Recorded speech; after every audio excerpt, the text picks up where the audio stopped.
Halo teman-teman, perkenalkan nama aku Amir.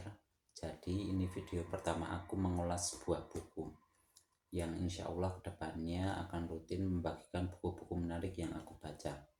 Jadi buat teman-teman aku yang sudah menerima tautan atau link video ini, aku minta bantuan kalian untuk meluangkan waktu menonton video ini sampai habis. Jangan lupa sampaikan kritik dan saran kalian di kolom komentar. Apabila berkenan untuk klik tombol like suka dan subscribe pada video ini. Buku pertama yang aku ulas adalah salah satu buku favorit aku ketika banyak pikiran, baik lelah fisik maupun mental karena pekerjaan atau hubungan personal, atau bahkan ketika stres berat karena suatu hal. Judulnya Alasan untuk Tetap Hidup, karya Matt Haig. Versi aslinya tersedia dalam bahasa Inggris dengan judul Reasons to Stay Alive. Jadi buku ini berisi pengalaman nyata beliau selama menderita depresi dan gangguan kecemasan.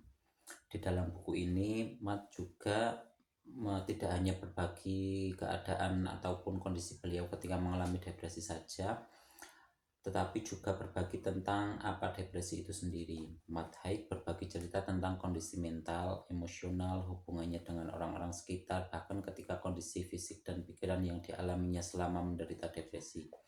Matt Haig menuliskan gejala-gejala yang dia alami ketika mengalami depresi, juga menyampaikan gejala-gejala awal menderita depresi yang mungkin dialami orang lain pada umumnya. Beliau juga menyajikan fakta-fakta menarik tentang penderita depresi dan penyakit lain yang mungkin ada kaitannya dengan depresi. Matt Haig juga menjelaskan pikirannya tentang hidup dan kehidupan itu sendiri setelah sembuh dari depresi. Ada banyak kutipan tentang hidup dan kehidupan dari tokoh-tokoh psikologis yang ikut dituangkan dalam buku ini. Matt Haig banyak bercerita kiat-kiat yang dilakukannya untuk keluar dari fase depresi, juga bagaimana orang-orang terdekatnya membantunya. Dalam buku ini, Matt Haig menulis banyak alasan untuk tetap hidup, alasan untuk tetap tegar menjalani hidup, juga menuliskan banyak cara untuk mendampingi orang yang menderita depresi. Matt juga menuliskan gejala psikologis dan gejala fisik yang dialami penderita gangguan kecemasan. Selain itu, Matt juga menyajikan daftar menarik tentang tokoh-tokoh terkenal yang menderita gejala depresi seperti Angelina Jolie, Abraham Lincoln, Isaac Newton, Princess Diana, hingga Emma Watson. Bahwa depresi merupakan penyakit serius yang bisa menimpa siapapun, apapun profesinya. Uang dan kemewahan bukan jaminan bahwa seseorang tidak akan mengalami masalah kejiwaan. Matt Haig juga melakukan survei kepada warganet yang dilampirkan dalam buku ini tentang alasan mereka tetap hidup. Hal-hal yang membuat dirinya tambah parah dan hal-hal yang membuat dirinya merasa lebih baik juga tidak luput dituangkan dalam buku ini. Dalam penutupnya, di akhir buku ini, Matt Haig mengajak pembacanya untuk menjadi bagian dari kehidupan, menuliskan 40 tips tentang cara menjalani hidup yang tidak selalu dilakukannya.